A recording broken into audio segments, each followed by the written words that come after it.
Rays podcast, part of the Locked On Podcast Network, your team every day. Welcome into another edition of the Locked On Rays podcast. And Ulises, today and Friday, we have a very special guest with us. It's been a minute since he made an appearance on the Locked On Rays podcast. He's very, very busy nowadays. Aram Leighton from justbaseball.com. Aram, what is up? Hey, it's great to be back on. Really excited to talk to you guys. Always enjoy talking Rays players and prospects with y'all. So thanks for having me on. Absolutely. It's awesome having you here, man. Yeah. I kind of want to get to the crux of it all. Okay. You're a Perfect. baseball prospect. You like the Rays because, of course, you have some Florida ties that people know about. But I want to start with a big fastball down the middle. Okay.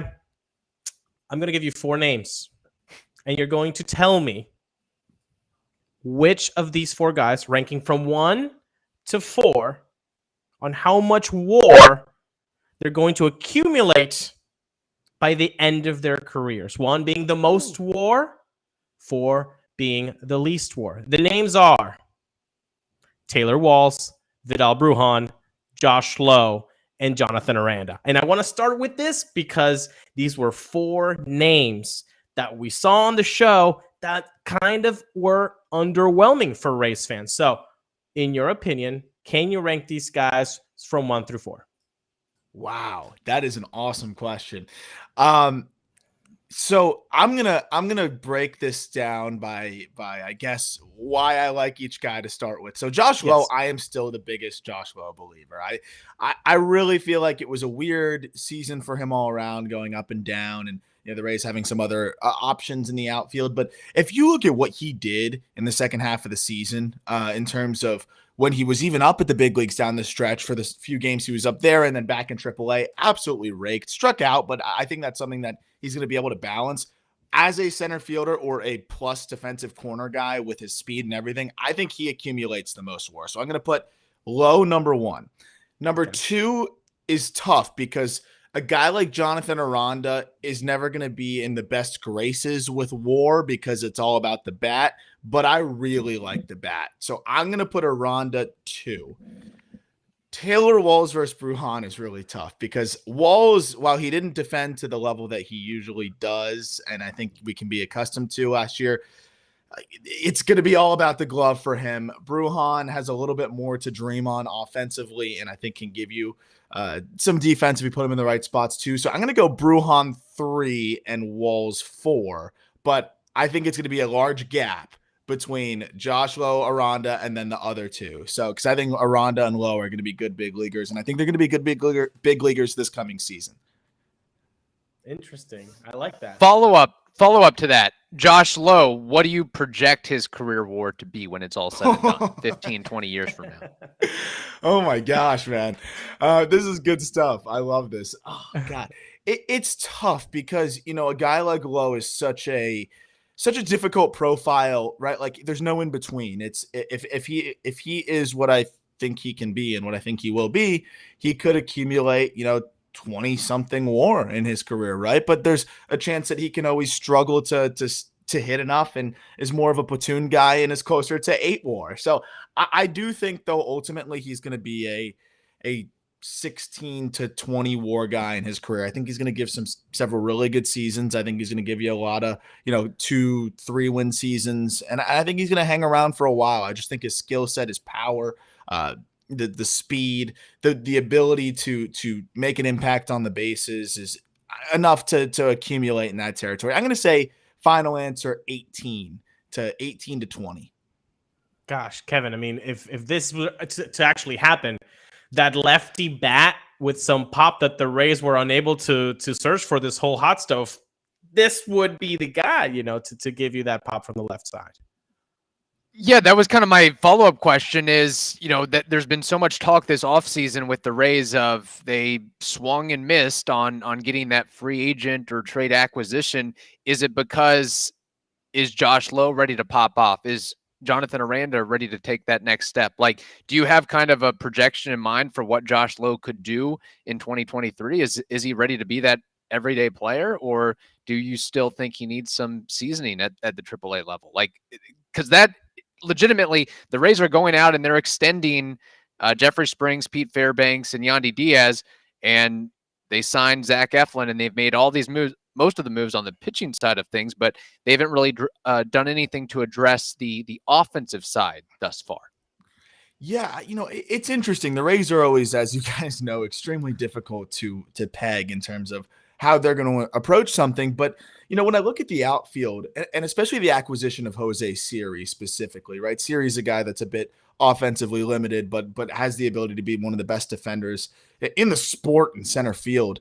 That said, if this offense is not doing what, you want it to do and not producing the way it can, you got Margot and Siri in the outfield, potentially two elite outfielders. But, I think there's a scenario here where Lowe is eating into both of their at-bats. Maybe you shelter him from lefties and you can have some sort of revolving door of outfielders here, because I think Lowe's going to give you more offensively, definitely than Siri, and potentially than Margot. Margot's pretty safe to give you league average offense, but I think Lowe is going to be able to do more than that.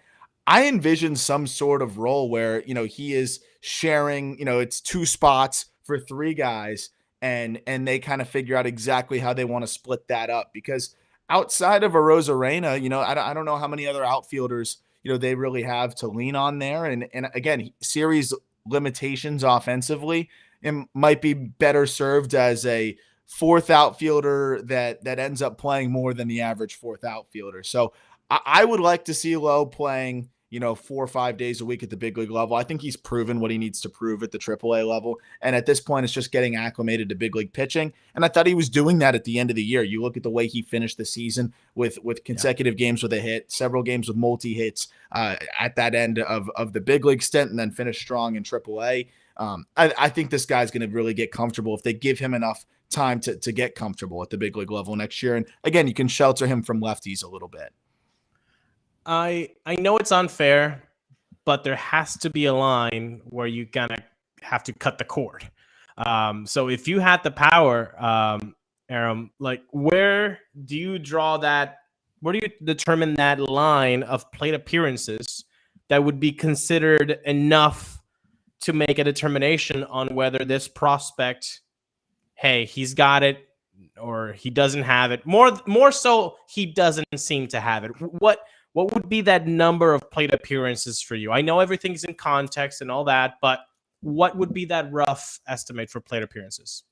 Yeah, I think it's a holistic approach generally, because it really depends on how he looks, right? And how overmatched he may look, or, if it's one of those things where he's giving you another 150 plate appearances and he's hovering right around average or slightly below, but he's showing flashes, you might want to give him a little bit more leeway. But sure, generally speaking, this is a team that is always in it, right? And you want to make sure that you're putting your best foot forward, and you don't want to, have a player out there who's hurting you for too long. I think it's something along, 30, 40 games, you should have a pretty good idea of where he stands. And the thing with Lowe, though, is I feel like even if he's not hitting enough to be that everyday outfielder for you, the fact that he can play all three spots, the fact that he has the power and speed combination, like, if that's a guy that you are, starting in spots and also, are kind of using as even a 2 to 3 a day a week guy, I would almost rather see him at the big league level at that point than just continuing to mash in AAA. Like, at this point, we've seen what he can do in AAA. He had a 142 WRC plus in 2021. Yes, he struck out more in 2022 in AAA, but he had a 151 WRC plus at that level there. He stole 51 bags between the last two seasons and hit 36 home runs in less than 200 games. So, I mean, at this point, we know what he can do in AAA. I think he's going to continue to, take advantage of those pitchers there. I'd rather see him 2 to 3 days a week, even if his playing time is cut down a little bit, just being a left-handed bat for them as an outfielder and a guy off the bench at the very least, if he's not hitting to the level that, we think he can hit. But I even think with the quote unquote struggles, I mean, this is a guy that still produced a positive, FWAR in those 52 games. And I know he's going to be better than that. So I'm very excited to see what he does. Of course, there's going to be some swing and miss, but I don't think any more swing and miss than you're going to get from Jose Siri, and definitely a lot more offensive upside there. We will continue this discussion with Aram Leighton, the creator of JustBaseball.com. But first, we have to tell you about FanDuel. This year, the only app you need at your Super Bowl party is FanDuel. It's America's #1 sports book. So download FanDuel now so you can bet Super Bowl 57 with a no-sweat first bet. You'll get up to $3,000 back in bonus bets if your first bet doesn't win. FanDuel lets you bet on everything from the money line to point spreads to who will score a touchdown. As you know, the FanDuel Sportsbook app is safe, secure, and super easy to use. Best of all, you can get paid for your winnings instantly. So join FanDuel today at FanDuel.com/lockedon to claim your no sweat first bet on Super Bowl 57. That's FanDuel.com/lockedon, LOCKEDON. You can make every moment more with FanDuel, the official sportsbook partner of the NFL. Ulises, I like how you mentioned and brought up off the jump Josh Lowe, Jonathan Aranda, Vidal Bruján, and Taylor Walls. And it got me thinking about the Rays 40-man situation right now. And we eventually will talk about Curtis Mead, I'm sure. But I want to get Aram's take on a couple other 40-man ads. One, Greg Jones. Where do you see Greg Jones in his development and his profile? Just, are you bullish, bearish on him going forward? What's your take on him? Yeah, he's a really tough one because Greg Jones is somebody that if it clicks for him, look out, right? But there's also that is it ever going to happen question, right? I mean, this is one of the better athletes you're going to find in the minor leagues. Switch hitting shortstop who, has power and dynamic speed. I do find myself a little bit more cautious and cautiously optimistic with Jones compared to where I was before. But the thing with him is, you look at the stats overall, they weren't great last year, but you see a lot of prospect evaluators across the industry, and they're still, somewhat bullish on him. He's not a guy that is, maybe fallen out of the ranks and again, you see the Rays add him to the 40-man. This is a guy that I think is just too athletic and too skilled to, be looked over and to be given up on at this point. He's not 25 yet, but I do feel like there is that limitation now of he's probably not going to hit enough to be, that offensive force that we hoped he could be. That said, he still is talented enough, I think, to be an above average offensive force if he can put it together. So Jones is somebody that I think the 40-man edition is telling, and I think it tells you just how excited they are about his upside. He has always been a little bit more raw. So I think this is a big year for him, but he had stretches during the season where he looked like one of the best hitters and best all-around offensive prospects in their system. And then he had stretches where he couldn't buy a hit. So it's about finding that consistency. And if he can, this guy could be a force. So I'm very excited to see how he does in AAA. I think the tighter strike zone may benefit him because he has been a little bit more aggressive in the past. I know being a more patient hitter is something he's focused on, and just cutting down on the ground ball rate is something that he's focused on too. So I think the Rays are working with him there, and I'm interested to see how he bounces back after an up and down season last year. But I'm still a little bit bullish on him just because of how talented he is.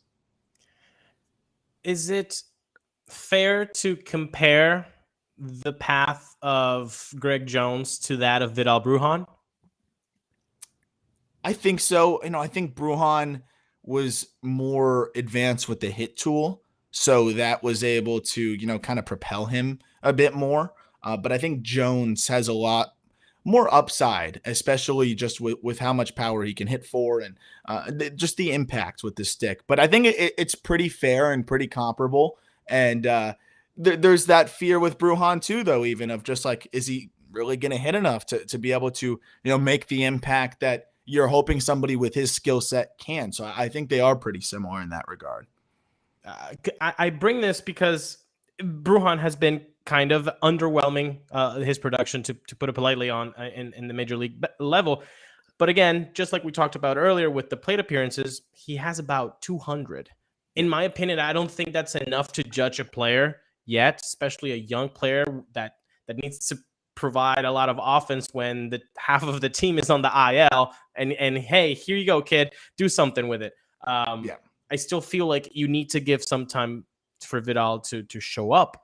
However, that time does seem to be expiring when there are so many other young prospects that are seemingly going to be able to provide the same thing or even better than Vidal Bruján. So is this the year that you think make it or break it for Vidal?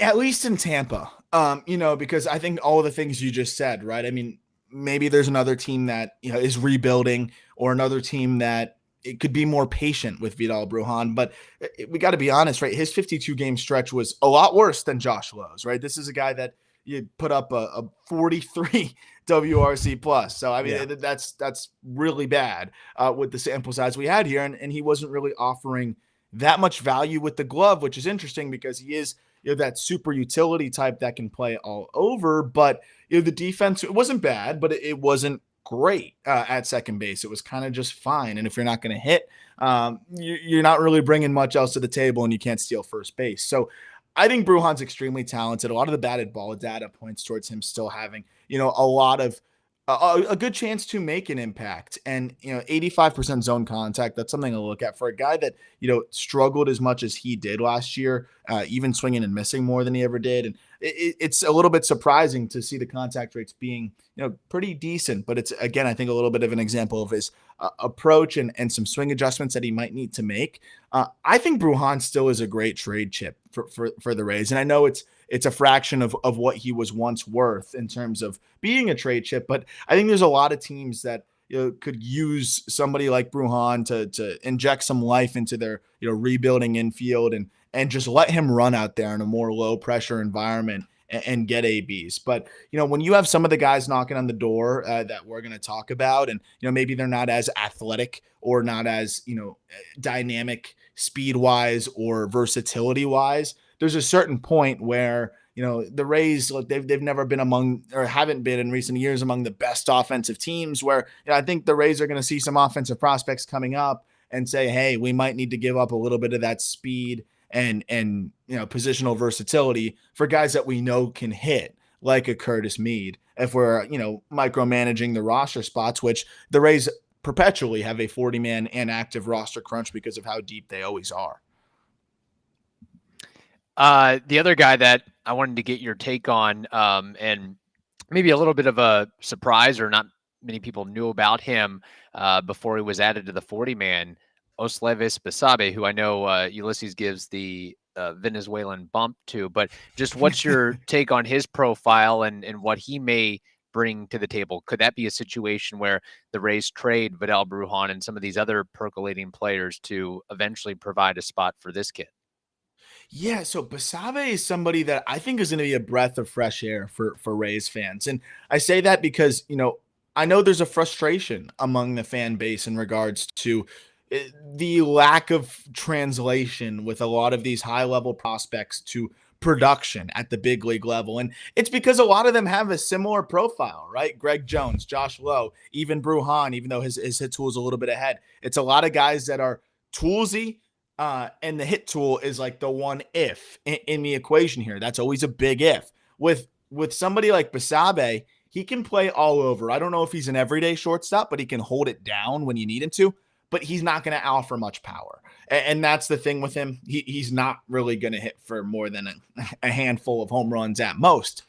But I think this is what the Rays kind of need, right? Is a guy that you can put all over the infield and is just going to put bat on ball and just be a consistent hitter. And that's exactly what Basabe is. And doing the dive on our research for the Rays top 10 prospect list that we're going to be putting out very soon, or might be out by the time people are listening to this, Basabe was somebody that really, really impressed me because he's going to walk as much as he strikes out. He is an extremely difficult at bat. He's a good runner, and he's got enough power to go gap to gap and mix in the doubles and triples. So I think this is somebody that can come up and make an impact a little bit quicker than some of the others and can still provide that versatility and speed. You're giving up a lot of power compared to some of the other guys' potential, but you can feel more confident that he's going to put bat on ball and be a really solid offensive prospect, I think, from the get-go, or an offensive youngster the second he gets a chance. And I think once he gets to triple, it's going to be more the same from him, which is high batting average, good on base,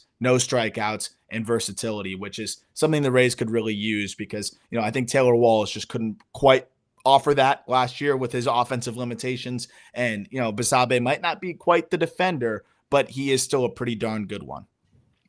Basabe sounds, Kevin, like a speedier version of Yandy Diaz.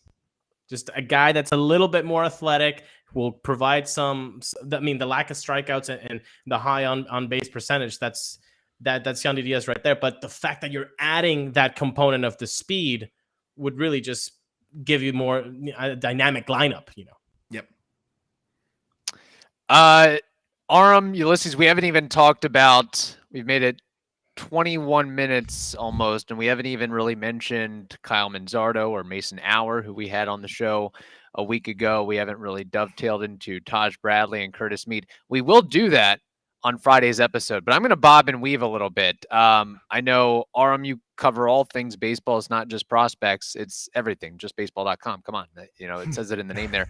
And you all had an interesting episode and arc about Scott Rowland. And I know I'm kind of dovetailing a little bit, but I just want to get your take on Scott Rowland's Hall of Fame induction. And I'm a little bit biased here because he's from Southern Indiana, Jasper, Indiana native. I'll throw that out there. He actually is an assistant coach at Indiana University right now, but just your take on Scott Rowland being inducted into the HOF.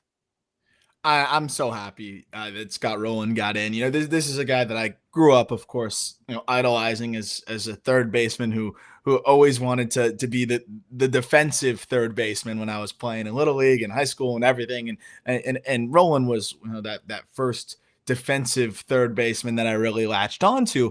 But the thing is he was no slouch with the stick either. Of course, his offensive stats weren't enough to just carry him into the Hall of Fame. And sure, third base is an offensive position. But when you combine what Rowland did defensively and offensively, he's in a group of very few, right? And what I always kind of break it down to, and to me, this is what really put Rowland in my eyes, is he's one of 95 players in Major League history, which sounds like a lot, but it's really not that many. One of 95 players with 2,000 hits, 300 home runs in Major League history, right? That might not be enough to get you in alone, but that still is pretty impressive.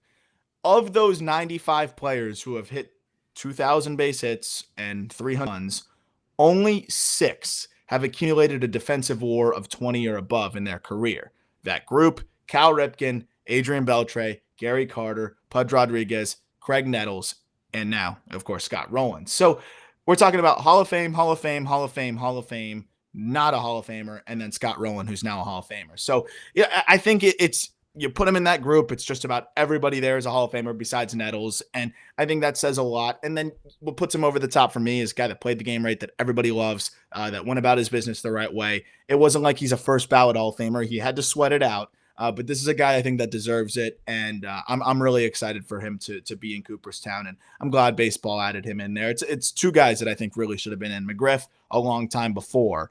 So I'm glad to see the Crime Dog in there as well with the Veterans Committee. So 2 guys in this year. It's good for baseball. And I am looking forward to all the PED controversy finally making its way off the ballot. But this was kind of a breath of fresh air. I want to jump in on this. And I actually haven't talked to you, Kevin, about this. The next year, in 2024, there's a name that's coming up that I thought was a slam dunk in baseball fans everywhere. Like, everybody just recognizes a name and they're like, yeah, obviously a Hall of Famer. But I've seen a lot of, comments on anti-social media, as Kevin likes to say, against this guy. And I want to gauge both of you. I thought for sure it was so super easy to say that Joe Mauer is a Hall of Famer. Are you guys on that path, or am I crazy? I'll let Aram take this one first, and I'll just agree with whatever Aram says, quite frankly. So I didn't realize that this would be a conversation until I said something about Mauer when he was retiring, about, how we'll see him in Cooperstown. And I got some pushback on that, which was surprising. Mauer didn't play long enough to accumulate some of the major stats that we want to see, right? And I think it really is a threshold thing with the Hall of Fame for whatever reason. But Joe Mauer at his peak, I think, dominated the game as well as anybody has, and as well as any catcher has, and in a long, long time. And for me, a big number is the 306 career batting average. I know people say batting average isn't that important. I'm sorry. If you hit 306 over your career, he won the MVP. He had a season where he hit 365. I don't know if he's a first ballot guy, but I would vote eventually for Joe Mauer. And maybe I would in the first ballot, depending on who else is on there. But for me, Mauer was so good and dominant in his prime, but good for so long, has the hardware, has the gold gloves. I know some people say, oh, well, he didn't play, he didn't catch the entire time. And, because if you look at the numbers on an offensive scale compared to every other catcher ever, he's right among the best. He ended up playing a little bit more first, I think, and that is for whatever reason, a reason to dock him. But ultimately, I think the way that this guy dominated offensively, especially in his peaks, I think he's done more than enough to get in, but we'll see how voters feel. But when you got an MVP, 6-time All-Star, 3-time Gold Glove, 3 batting titles, and 5 Silver Sluggers, and all while doing it with the same team, which I think is something that should matter too, I think Mauer should get in. Yeah, I agree. Same team means a lot to me, and also putting up those numbers while he was handling the tools of ignorance, that just speaks to his talent and ability, for sure. So I was always a big Joe Mauer fan. Heck, I mean, since we're on the subject of Hall of Fame, one more before we log off with Aram and continue with him for Friday's episode. Evan Longoria, is he a Hall of Famer, a future Hall of Famer when it's all said and done? I think he finishes just short, but I love Longo, man. I think he had a phenomenal, and it's still not done, right? He was even put up some pretty good numbers last year before getting hurt. I think he's had a really awesome career, but he's below the 2,000 hit threshold, 265 hitter. That's a Hall of very good guy. Best MVP finish, I think, was 6th. But I mean, this is a player that, man, I mean, again, another guy that when I was playing, when he came up in 08, when I was playing at that point in Little League and playing through there, like, that was one of the guys I just loved to emulate. And so many seasons of 20 to 30 home runs that, it was just like you could pencil him in for that every year. Hall of very good, but I think he'll be a little shy there. But I'm looking forward to him, hopefully this year, if he can stay healthy, potentially reaching that 2,000 hit plateau, which would be pretty cool. Very cool. All right, we will have more with Aram on Friday's show. First, Aram, do you want to give a plug for what you have with justbaseball.com and new venture, justbasketball.com? Yeah, so we have the top 10 Rays prospects out by the time people are listening to this over at justbaseball.com, and contains full write-ups beyond the top 10. We rank the 10, and then I write up everybody else you need to know about. That'll be up on the website by the time you listen to this. A lot of off-season coverage, World Baseball Classic coverage on the Just Baseball show, and the Call Up is my prospect podcast. So really excited about that. Really pumped to get going into the baseball season, and we'll have you pretty much covered for everything you need on the preseason projections and discussion and outlooks to get you primed for the season. And then we did just launch our first basketball podcast, the Just Basketball Show, which is hosted by Chris Manning and Brendan Clean. They are 2 Locked On hosts who do an awesome job on the Cavaliers and Locked On Suns podcasts. Really excited to have them on the network too and be venturing out to there. And then we also did just add a player podcast, Show and Go with Taylor Davis. One of their first guests was Dylan Cease. Taylor Davis, longtime minor leaguer, has had a lot of time in the big leagues as well as a catcher, and has just been loaded up on the guest list and getting a lot of fun interviews. So really excited about everything we've got going on, and appreciate you guys checking that out and allowing me to plug it. Yeah, and I'll say this, Just Baseball, a lot of the podcasts have, I mean, it's like exclusively 5-star reviews. So that's, very, very telling. I'll just put it like that. Thank you for making the Locked On Rays podcast your very first listen every day. Hope you all have a wonderful day. Stay safe, and we will talk to you on Friday more with Aram Leighton.